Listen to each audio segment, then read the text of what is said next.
Hi, I'm Zibby Owens, and you're listening to the award-winning podcast, Moms Don't Have Time to Read Books. If you like this podcast, you will love my new anthology called Moms Don't Have Time to Have Kids. Check it out, and you'll hear from 49 authors about all sorts of things moms don't have time to do. All the authors have been on this podcast. Also, check out my TikTok @with Zibby and Tracy, my other podcast, Sex Talk with Zibby and Tracy. Check out Moms Don't Have Time to Write on Medium. And of course, my new publishing company called Zibby Books. And now back to our daily author interview site and a quick hello from some of my kids. Hi. Hi. Hello. Enjoy the show. If you like this podcast, you will love my new anthology called Moms Don't Have Time to Have Kids. Here's a little snippet by one of the authors from the anthology. My name is Emily Liebert, and I'm thrilled to have contributed to Moms Don't Have Time to Have Kids. My essay is called My Father Immortal, and what I really don't have time for is inauthentic people. Eileen Garvin is the author of The Music of Bees. She is a beekeeper and writer living in Hood River, Oregon. Her memoir, How to Be a Sister, was published in 2010. The Music of Bees is her debut novel. Welcome, Eileen. Thanks for coming on Moms Don't Have Time to Read Books to discuss The Music of Bees. Thanks so much for having me. It's great to be here. Would you mind telling listeners what your book is about? I'd be happy to. So The Music of Bees tells the story of three lonely strangers who meet by accident on a beekeeping farm in Oregon. And you could say that each one of them has been sort of wounded by life. There's three main characters. Alice Holtzman is 44. She's an overworked, underappreciated county employee. And Alice has recently lost her husband, and she's just sort of reeling from this loss. She's sort of a loner, never expected to meet anyone. And so this particular loss is very hard for her. And then there's Jacob Stevenson, who has the tallest mohawk in the history of Hood River Valley High School. And Jacob is this sort of mouthy upstart kid, and he's just graduated from high school, and he's kind of on his way, leaving his parents' house in this sort of podunk town he's grown up in. But he has an accident at a high school party and has ended up in a wheelchair and is just grappling with this tremendous change in his life. Our third in this unlikely trio is Harry Stokes, who at first doesn't seem like he has an obvious problem, but he's 24 and Harry's kind of made some bad choices, made the wrong friends and landed in jail. And now he's trying to find his feet. So the three of them meet at Alice's farm, which is located in a fictionalized version of Hood River, Oregon, which is the town I live in. There you go. Amazing. I was sort of taken aback by the mohawk as the starting scene and how you seem to have such a grasp on exactly how to do it and like where you shave and how pointy it is and the different sections of the hair and all of that. I was like, all right, interesting. How did you do your research on that one?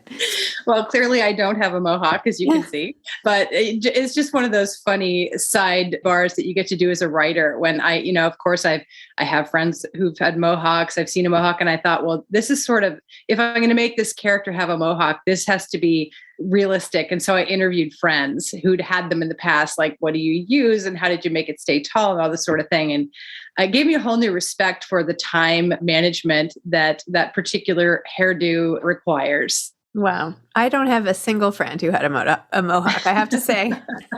I think my research would have had to be more extensive. I also like how you slowly explain, like you don't say right up front that he is in a wheelchair. Like you have to discover that. I found that really interesting. You kind of like draw the reader in and then you realize and you're like, oh no. And then you have to shift everything you've been thinking about. What made you decide to start it off that way? Well, I wanted to give readers a sense of Jacob to begin with. And it was a little bit unconscious, I suppose. But that scene in which we meet him, he's sort of going through his morning routine. And he doesn't want to think about the fact that he's in a wheelchair and that his life has the life that he had planned has been put on hold. So he's just distracting himself by doing his hair. And that's how we meet him. And then, of course, in that moment, he can't escape the fact that at the end of this 2-hour procedure of doing his hair, he really has nothing else to do with his day because he's stuck at his parents' house because of this thing that happened.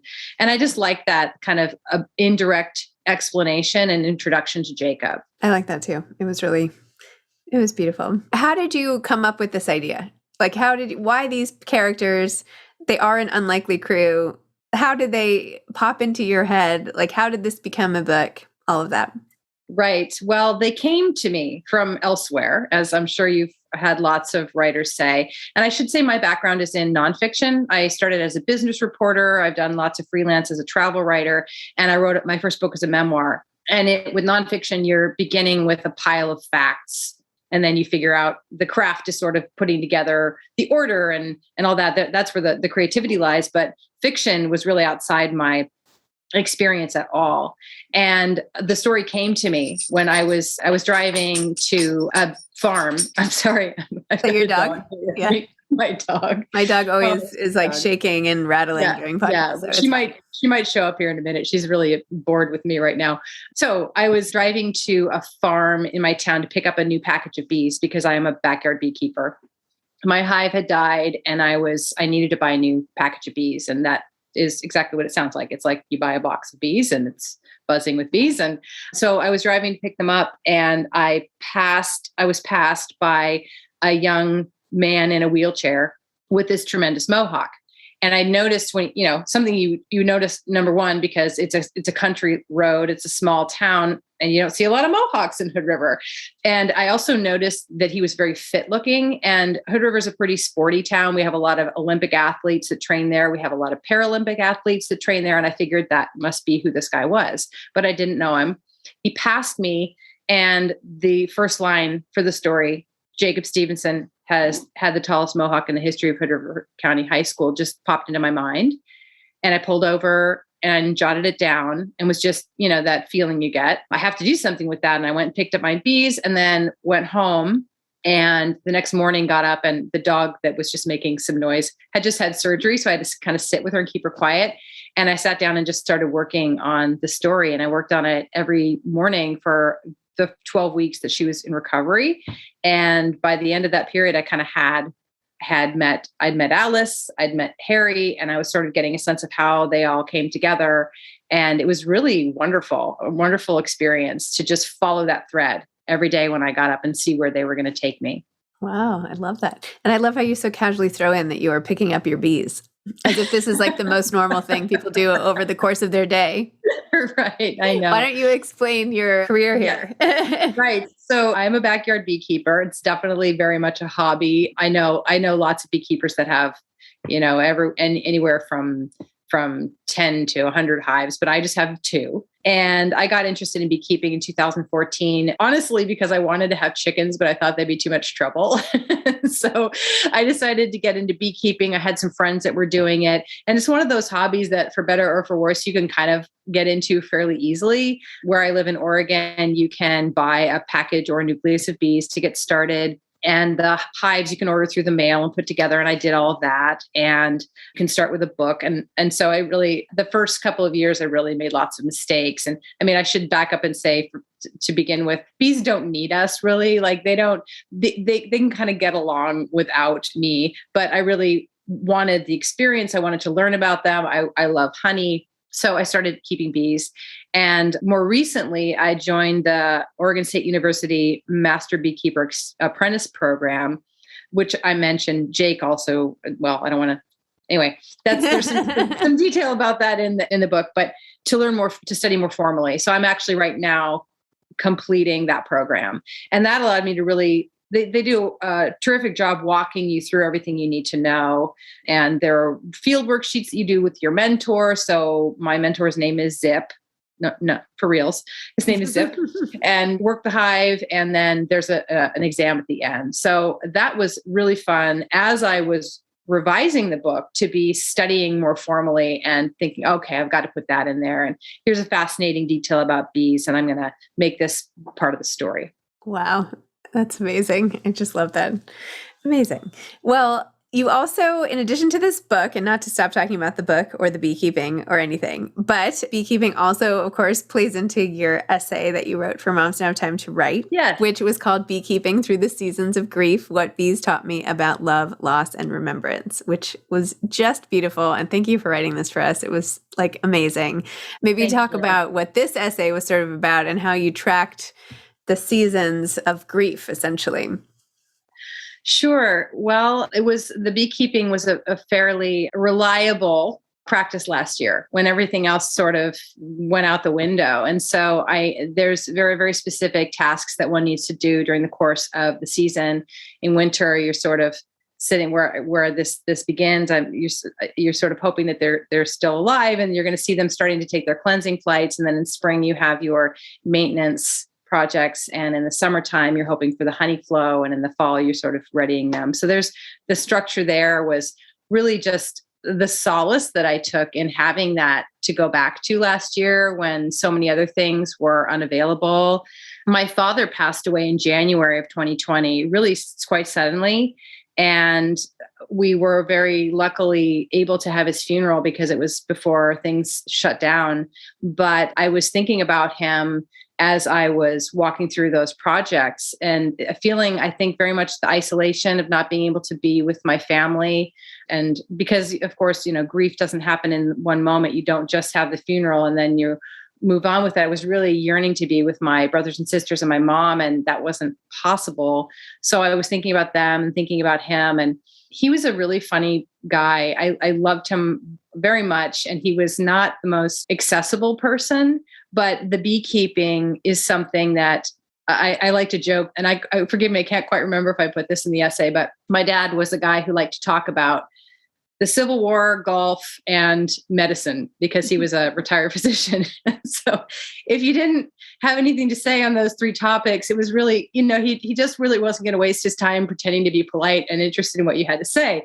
And I am not interested in golf, nor the Civil War, nor medicine. And so, we had one of those relationships where it was sometimes hard to connect, even though there was a lot of affection there.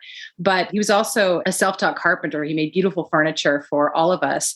And so when I took up beekeeping, it was a very specific and, quasi-scientific practice. This was something that I could talk with him about. And so he was always interested to know what I was doing from the moment I got interested and I bought the hives and was putting them together. And he was interested in construction and then the tasks that followed. That was something that we could really talk about. And I loved being able to do that.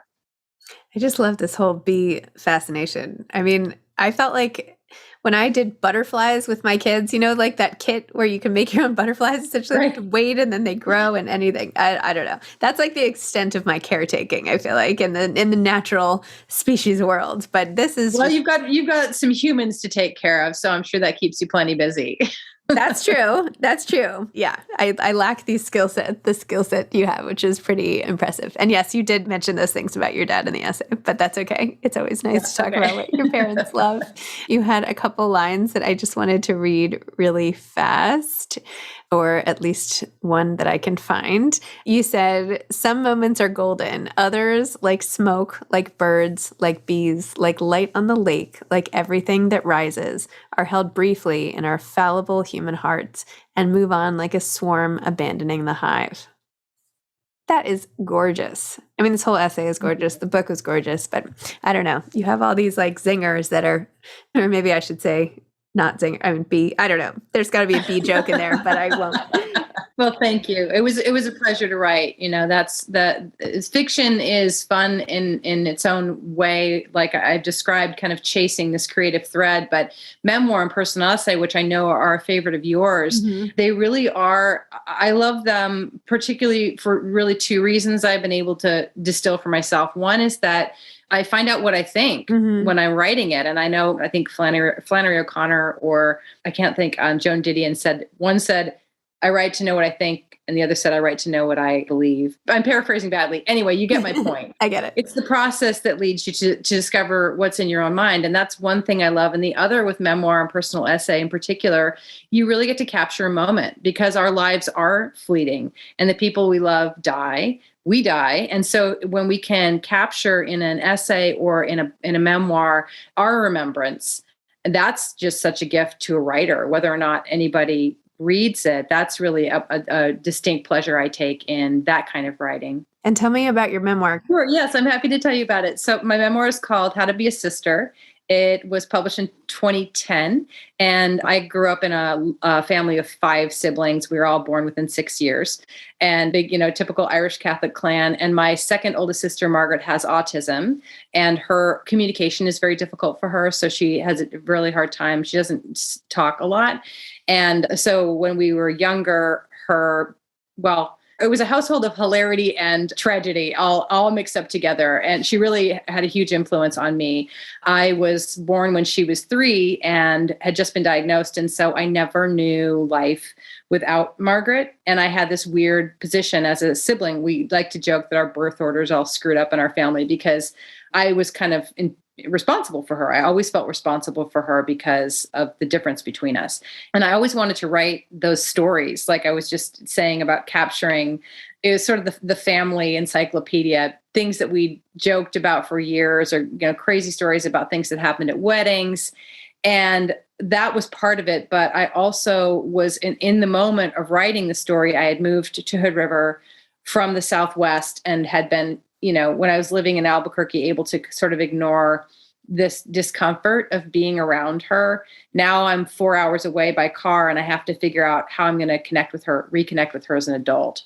So How to Be a Sister tells that story of my journey to reconnect with Margaret as an adult, while telling the backstory of all these, the shenanigans that happened in our lifetime together. Wow. So did you always like to write? I always liked to write. I did. And I danced around it for so long, which is something when I'm talking to younger writers now, I really like to tell people, don't wait. I think I was waiting for someone to tell me that it was a good idea, or that I had talent or something, but I never took any classes. I studied English, but I learned to read when I was 3 because like I said, that big family, my oldest sister taught me to read when I was 3. And I have little books, that I made in grade school, like little yarn and paper books. But I did practically every job you can do kind of around writing until I fell into it. I was a tutor, and then I worked in PR for small presses. I decided to go to graduate school and teach English after teaching English abroad. And I was working, had a little year in between my master's and my PhD of English, and I had a year off, and I was waiting to start that program, and took a job in a newspaper in Albuquerque and realized, oh no, this is so much fun. This is what I want to do. I want to write something, edit something, and see it published and have that. And so after that, it was all over. And that led me to then personal essay and the memoir and everything else. So I wish I hadn't waited for so long. And I'm so glad that I found my way in, because it's the thing that makes me feel the most myself. And I feel very lucky to have had the chance to engage in that way. That's a nice way to put it. It's the thing that makes me feel most like myself. That's really nice.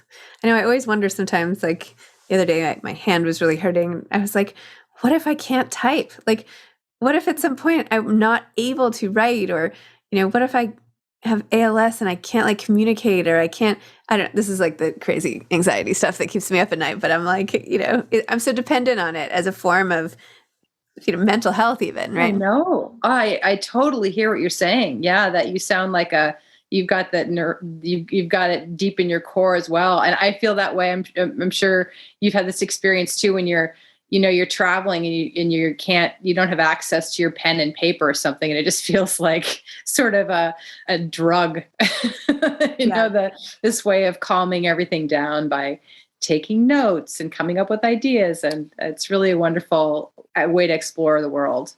I wonder what people do who don't live that way. I wonder how they get their feelings out. I wish I had a better way. So this way takes a lot of time.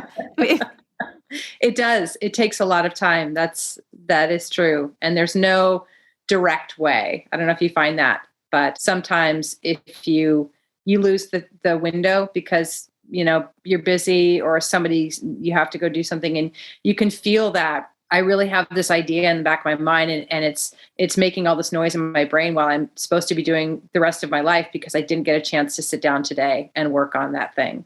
Yeah. Maybe I just don't have as many ideas as you do. It's totally fine.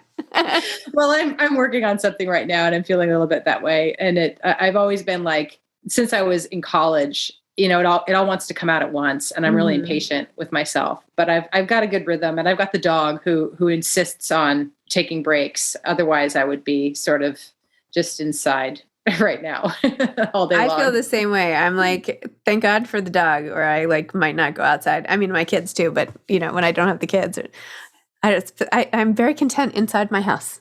Yeah. It's really bad, especially after the pandemic. For the dogs. Thank goodness for the dogs. Anyway, wait, so what is it that you're working on now? What can you tell us about it? I'm working on another novel, and I don't want to say too much about it, but I would say that it's similar to The Music of Bees in that it's about people with problems. All right. I like it. Yeah. Awesome. And what advice would you give, aside from what we've already discussed, but what other advice would you give for aspiring authors? I am going to pass along some terrific advice that I heard from Sandra Cisneros, famous for writing House on Mango Street. I love her work. She has a new memoir called The House of My Own, and a new novel, a little novella out called Martita, I Remember You, that's also in Spanish, that I just finished and loved. And that's not what you asked me, but I want to pass along. She's coming on this podcast. Yeah. Her advice, which I believe she was being interviewed by Krista Tippett on Being when she said this. And, this question, like, what advice do you offer aspiring young writers? And she was very specific, and I loved this. And she said, make your own money, control your fertility, and solitude is sacred. And I loved that, because what she's saying is, don't make your own money so nobody can tell you what to do with your time. Control your fertility, decide when you want to have kids and how many kids you want to have so that you have room in your life for your writing kid.